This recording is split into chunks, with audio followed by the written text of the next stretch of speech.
Emsolation is recorded on the stolen lands of the Wurundjeri people, the first storytellers of this country. We pay our respects to elders past and present and to any First Nations peoples listening. We acknowledge that sovereignty was never ceded. Always was, always will be. You're in Emsolation. Well, hello there.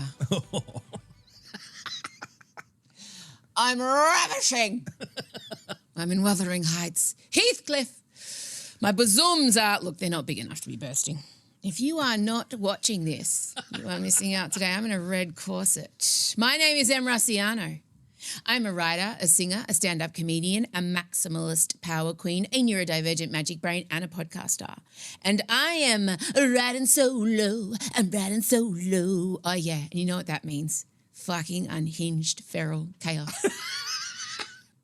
Because my co-host and partner in crime, non-romantic life partner, Michael Lucas, award-winning screenwriter Michael Lucas, husband of Adrian Chiarella, let's be honest, the hero of Sundance. Yes. Michael is nothing but a side piece now. He's been relegated to talented side ho.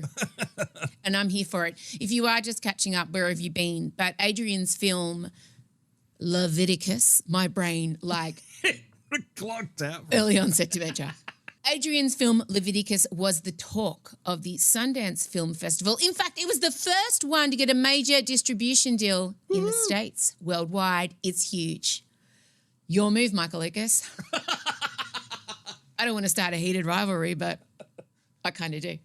Anyway, it's very exciting. So I will be here on my own with you, girding your loins for the fact that Wuthering Heights, the new movie starring Margot, Robbie and Jacob Elordi, is coming out, I think, in a week from today. Valentine's Day. Yes.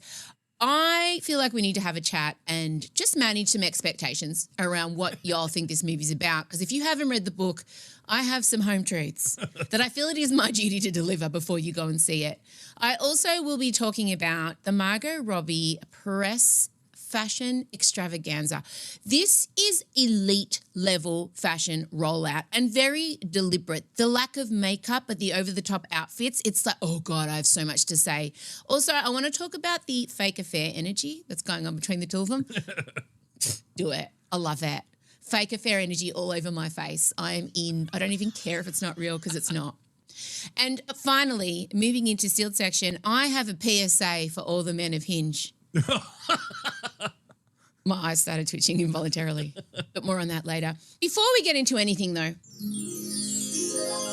obviously the Grammys took place way back on Monday, and in today's news cycle, that may as well be 10 years ago.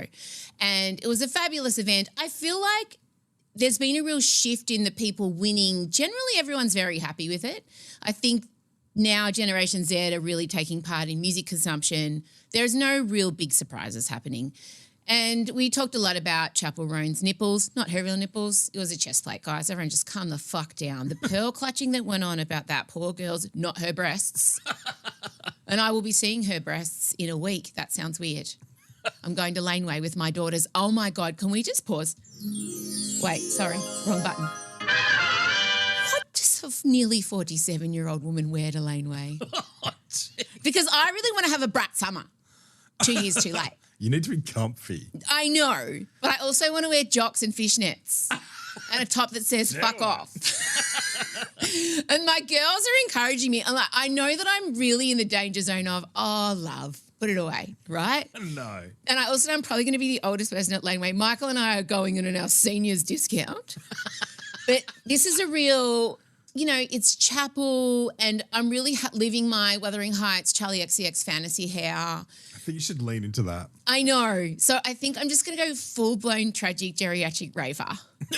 Yes. Yeah, watch this space. I'm very excited. Anyway. There's a moment that happened at the Grammys that I think has been tragically overlooked. I did point it out on a post that Deadline put up, and it has had 2,000 likes. So once I pointed out this person's effort, it has been appreciated globally. There's a moment where, speaking of Chappell Roan and her nipples, although she did have a costume change for this moment, I like it. Let's not pull focus from the winner because the nipples are the eyes to the soul. As I've always said, if I've said it once, I've said it 1,000 times. The nipples are the gateway to the eyes of the soul. I don't think that works. Anyway, this was the moment where we found out who won Best New Artist. And then I'm going to talk you through the hero of the Best New Artist journey to the stage. Olivia Dean. Oh, thank God. Now, this man behind her, he gets up, he springs to action. He grabs the train of Olivia Dean's dress, flawlessly, stunningly silk. He's a panther. She turns around to hug someone. He picks the train back up again. He's following her at the perfect pace, staying out of her shot because it's her moment. Assists her up the steps with the hand in place, carries the train around the corner, floats it down gently. This man is an artisan of his craft, pops it down and ouch. What a king. I just want to say to you, this man is an elite fashion fluffer. I have not seen such artistry in all my days, and I have seen some fluffing, let me tell you. But the way in which he supported her up to the stage, I will be requiring that now at all times. It was incredible. And I just feel like of all the moments at the Grammys that people are talking about, that moment is the one that deserves the most attention. If you're not watching this episode of the podcast, I described it. Yeah. I think people will get it. In the Substack. It's in the Substack. We'll put the video up on socials. But I was watching her walk to the stage. I was looking around going, why is nobody giving a standing ovation to the dress train? Yeah. Mystery to the mystery dress train man. I salute you, sir. I salute you. All right. It's time to head in. Cue Charlie XCS. To the beating of my heart. Yeah, sexy. Actual words coming soon. Sexy. So, look, Wuthering Heights, Emerald Fennell's sweep. Now that I have access to editing and it's just me, you two are going to be so busy tomorrow. You won't believe what we just cut out. Everything is a dress rehearsal in my eyes now.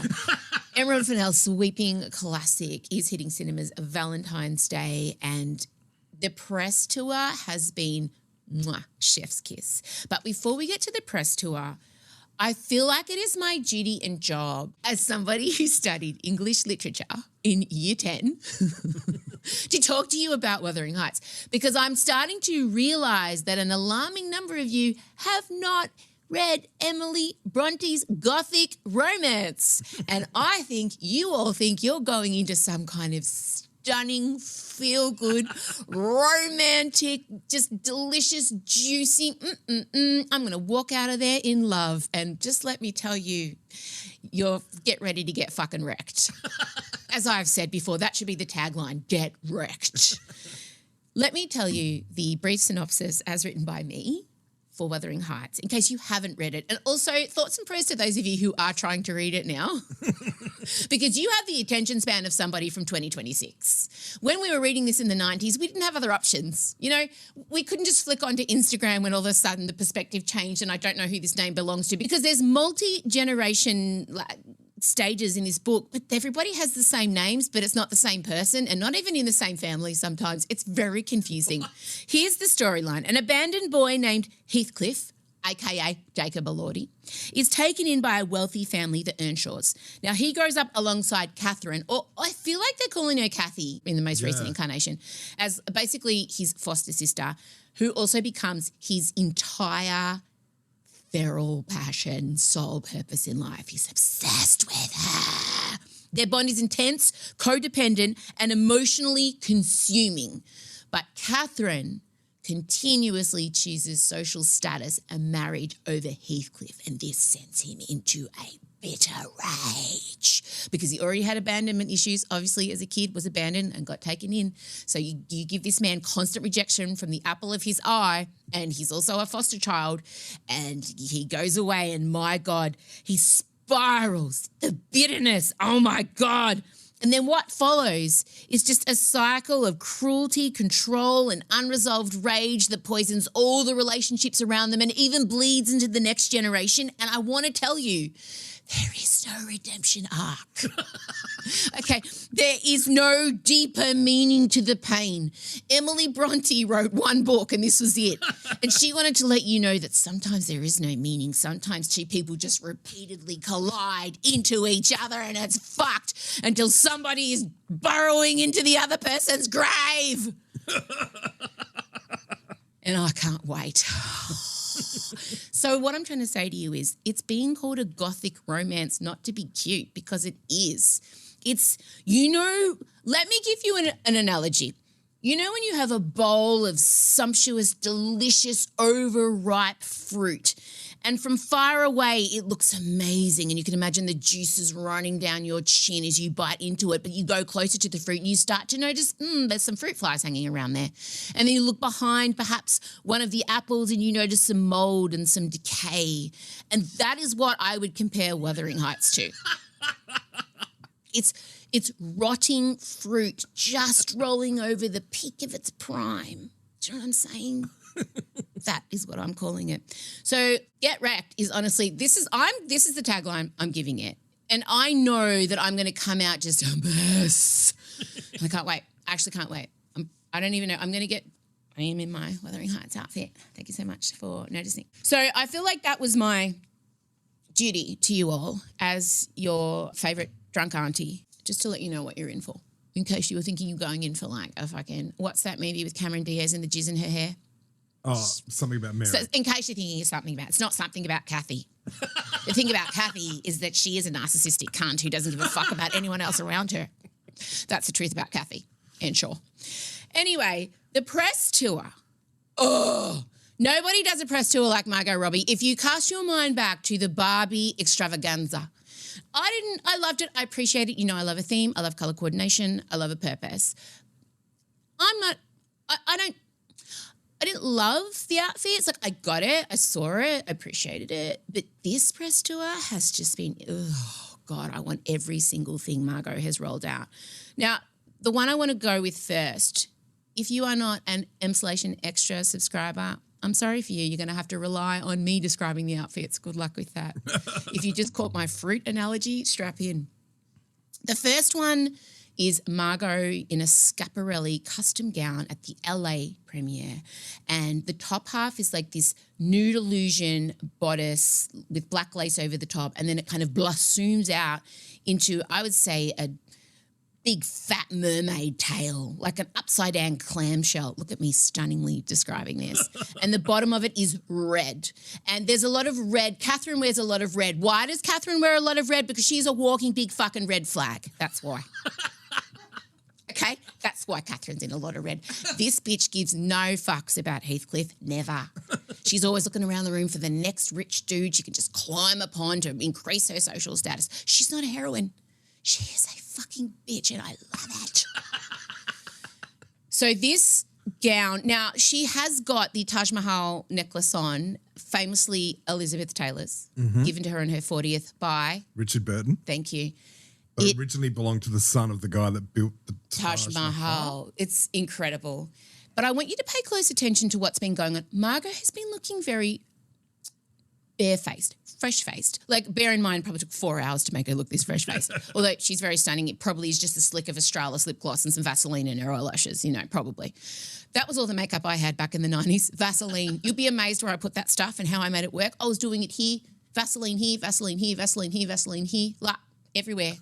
Oh, the things I could achieve with Vas. And a red crayon. So, look at her face, right? Now, this is very deliberate. This is given as high-low. So the high is a custom-made Schiaparelli. And then the juxtaposition of the bare face, it indicates has she just come in from kissing the face of some handsome man. She can't be in a red lip. It's too obvious. It's too basic bitch. She can't pash someone secretly behind a corner, behind a barn door, you know what I mean? So at any time, Margot could be having a wild, torrid affair with her face. That's what look, no one said that explicitly. You have. But that's what I'm taking away from this very, very deliberate juxtaposition between natural face and like high campery from neck down. Love this look, living, sliving, giving. I want to talk about the fake affair energy that Jacob Elordi and Margot Robbie are giving us on this press tour. Look at them staring at each other longingly, literally holding hands. She's clutching her, she's putting her hand to her throat, very like, oh, look at me and I love you. And I just went, this is the oldest trick in the book. What this movie and all its makers want you to do is to project onto these two. Now, we saw this with Sydney Sweeney and Glenn Powell. Mm-hmm. We saw this with Pamela Anderson and Liam Neeson. Like, this is a tale as old as time. This has been going on forever, except the two stars back in the 80s and 90s probably really were fucking. Do you know what I mean? There wasn't social media back then. It was harder to get caught. Now you just can't do it. It's too hard. Oh, God, imagine. So I think I'm here for it. I love it. We're projecting onto them. It's longing and yearning is so hot right now. And we know it's a little bit naughty. We know she's married. We know they're just actors. But don't tell me your mind isn't just like imagining that maybe when someone yelled cut, the kiss was held. There was lingering. There was little spitlet drops between them. Now move to the next. Is this our video? I want you to watch Jacob. I believe Jacob Elordi fell head over heels in love. He's only human and he's a single man. Let's have a look at this. Just watch what he says his favourite thing about Margot Robbie is. What's one thing you admire about Margot Robbie? Probably just how specific she is with Tell the truth. films that she makes. Tell the truth. And her heart. She has a good heart. Yeah, big one. Her heart. Did you hear that? Did you see the way he said that? Yeah. Like his whole face lit up. That man deserves an Oscar. Yes. I think he might. Well, he is nominated for Frankenstein, but he deserves an Oscar for that clip. If that is not really, truly love, I mean, stick a fork in me, I'm done. Okay, moving on. Continuing the theme of the fake affair, the affair baiting, if you will. They got matching signet rings. And on it, let me read the quote from Emily Bronte. Whatever our souls are made of, his and mine are the same. Again, that's not love. That's weirdly obsessed. There's also the two skeletons embracing each other till death do us part. Yes. Oh, my God. I just want to say, if my partner was walking around with a matching ring saying his soul was the same as someone else's and there were two skeletons clutching each other, I would have some questions. Yes. But let's not ruin the magic. Don't stare too deeply into that. Let's drive past it. Don't look into the sun. So they also got, I want to say, did they get tattoos? Wait, no, I could be projecting that onto... Isn't that Barbie? Did they get tattoos at Barbie? Possibly, or I might be thinking of Bob the drag queen in Kesha. I think that's what I'm thinking of. We have matching tattoos. Of course you are. Okay, so the signet rings are really like giving. Now, the next picture, tell me what's happening now. Oh, this is the dress she was wearing with the signet rings. This is the Roberta Cavalli little black dress. Again, I want you to notice sexy goth bottom. She's bringing back crimped hair. Just know these little beachy crimped of the 80s, it's coming back. But notice the face. What do we see? Fresh-faced. Again, could be off sucking face with someone else. No red lipstick smeared because she's ready to go. This is probably one of my favourite looks. And the big choker. So 90s. It's so 90s. Yeah, Everything it about really it is, is. I love this look. Next look. Now, these were designed, she's been having a week. Vicky B, enter the arena. Vicky B has designed true feathered looks. I'm just going to say, not a fan of the shoe on the white dress. I don't love a nude shoe. I've never loved a nude shoe. I don't understand why they would ever be needed for any outfit until the end of time. Burn all nude shoes. They never look good. They're always a letdown when I see them. It's like, what are you trying to do? I just feel like we could have gone better. There's always an alternate. Gold, silver, bronze. Bronze would have looked fabulous with this dress. A beautiful rose gold would have also worked. But I just don't ever think there is a need for a nude shoe ever in life. Chuck them out. I'm not a fan of these. The feathers look a little bit sad. Vicky B did make it, but in the white dress especially, it did look like the bird ran out. Like it looks like the wing of a pelican that's gone through a plane propeller. You know what I'm saying? Yeah. It needs a few more feathers. The black look feels like something Gaga would have worn. Again, a bit light on the feathers. Maybe Vicky B, because she's busy, having to put the money elsewhere, could only afford 10 feathers at the front. But I love that she's part of the conversation. Now, this is in reference to Catherine, or Kathy, as I believe we're calling her in this incarnation of Wuthering Heights, rips a pillow with her teeth and feathers go flying, and I fucking love how tenuous that link is. Next look. Oh, 10 out of 10, no notes, 10s across the board. I'm obsessed with this dress. Dilara Findakoglu, most recent collection, the snake skin mini dress. It's corseted. Then it's got this beautiful kind of textured bustier. It's got a severe shoulder. It's got lace-ups. It's a little bit motocross. It's a little bit like devil dominatrix. It's very short. But again, what are we noticing about the hair and the face?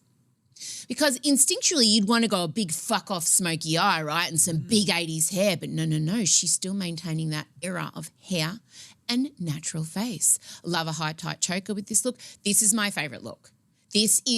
I want this look. I'm going to find it. In fact, that's what I'm wearing for Halloween. I've just decided. Next look. Oh, Alexander McQueen. I knew this was McQueen before I even looked at it. Not a fan of the shoe. I wanted something. The shoe feels a little too fine. It's a little bit of like it's a little sandal. It's a little strappy moment. The heel does suggest gothic dagger, but I would have actually liked a knife. I would have liked a custom heel that had a platform and a little bit of a platform, and I wanted the heel to be like a dagger. That would have been amazing. This is a black lace high-low dress, mullet, if you will, a mullet dress, although we probably wouldn't say that in front of Alexander McQueen. He's dead. But Lee McQueen would be such a fucking fan of being associated with this movie. I know it. This is my second favourite look after the snake skin. That was for her Jimmy Kimmel appearance. That's the press run, and my God, I have never been more ready for a movie in my life. And I should have organised an Emsolation screening of it. Although it's not fun. No. It's not a fun movie. So I'm just worried that we'll reconvene. Let's just say there's no sequel starring those two. Well, coming up now, I'll be moving into the sealed section. Yeah, it's a short episode because I want you to pay. I want you to subscribe to Emsolation Extra. I don't understand why you haven't. This is the moment. This is the sign you've been waiting for. I sit here in my lacy red corset. You can't even see it, but if you're an extra subscriber, you could. And I say to you, why not support an independent podcast? And we are completely independent. I'm doing this myself with the help of all of our incredible subscribers. You get 2 extra episodes a week. You get access to our merch first. You get access to my shows, my live shows first. There's a whole bunch of reasons you should do it, but mainly just support women making their own shit so that I don't have to go cap in hand to advertisers. Although if you are an advertiser, please feel free to apply within. Coming up, I'm back on the Hinge. I'm also on the Raya. Can I tell you who showed up on my Raya last night? Yes, you can. But not now, in the sealed section. Oh, but he's such a douchebag. All right, fine. His father's an Oscar winner. What? And he's somebody we have talked about on this show before. He's the most unhinged Nepo baby on the planet. Oh, my God. Truly. It's great hooking and teasing. But I've just noticed something in the men over 40s profiles. There is a common theme coming up, something very specific that they're all writing that I think we need to have a little come to Jesus chat about to the men of Hinge. And I know that not a lot of straight men listen to this podcast, so we'll be making a clip of this and you can send it to the man in your life who is attempting a dating profile, because if he's written this, hoi boy, we're going to be talking about that. Also, what were the other things? Billy Porter. Billy Porter, yes. And, the movie. I got it. No, the big dong, big dick. Also coming up, after I've given the men of Hinge a piece of my mind, a large penis appeared on my television screen in a television show I was not expecting, and it's absolutely captured my heart and mind. I've gone behind the scenes with the prosthetic maker, and by that I mean I Googled him, and it's quite an art form, I would tell you right now.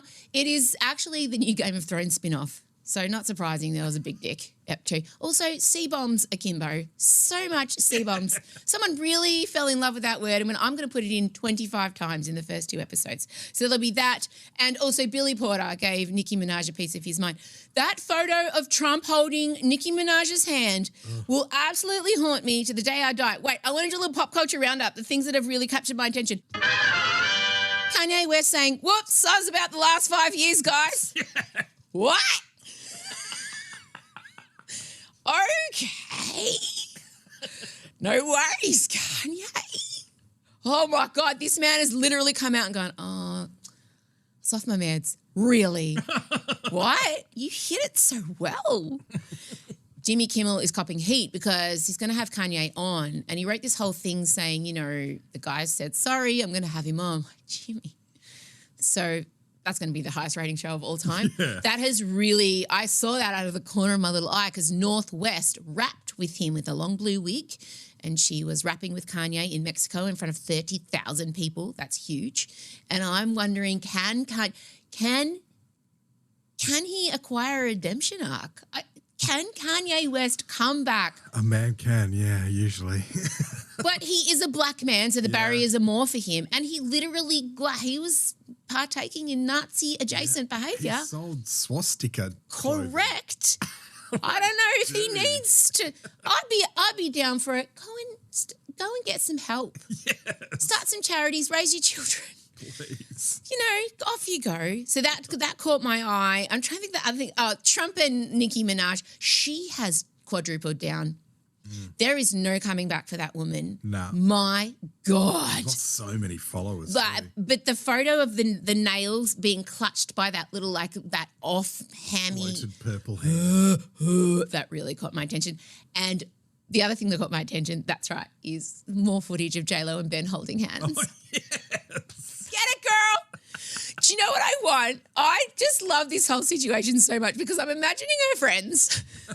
Because if J-Lo comes just like, hey, girl, Ben and I broke up. You can't be like, oh, good, I hate him. He's you can't. You got to be like, oh, so sad. Are you sure? One day. Oh, the friends of both of them. And I want to know what Jennifer Garner thinks because she's the most sensible person on the planet. We all know this, Ben's first wife. I want to know what Gwyneth thinks, actually. I listened to Gwyneth Paltrow being interviewed on Amy Poehler's podcast, and there was a few digs at Ben Affleck in there, and I kind of enjoyed it. I really enjoyed that. Gwyneth won me back. That was her redemption arc for me, although it wouldn't have been too hard. I've always loved her secretly. Yeah. But she was great on the Amy Poehler podcast. Yeah, she was. I really enjoyed that episode so much. Okay, back. Time now to move into the sealed section. Please consider becoming an Emsolation Extra subscriber so I can maybe do some more solo eps. Crickets. All right, gang, bye. If you're not a subscriber to Emsolation Extra, here's what you're missing. Well, hello there and welcome to the sealed section in which I, Em Rusciano, will be giving the men of Hinge a piece of my mind. We'll also be talking about my new favourite show, 7 Nights of the Kingdoms. What's it called? The 7 Kingdoms.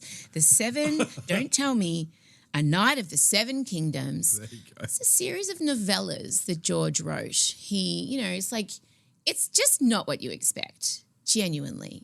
It's a bit, I'll get into it. And I'll probably be talking about other things that I have not planned because that's the way it goes when I am unsupervised. So, oh God. I'm back on the apps and we've kind of glossed over this. Remember ages ago I applied for Raya. Mm-hmm. Raya's the app for supposedly people in the industry. But also there's been random vets and construction workers and architects. I'm like, sir, you are not in the industry. How did that get in? I don't know.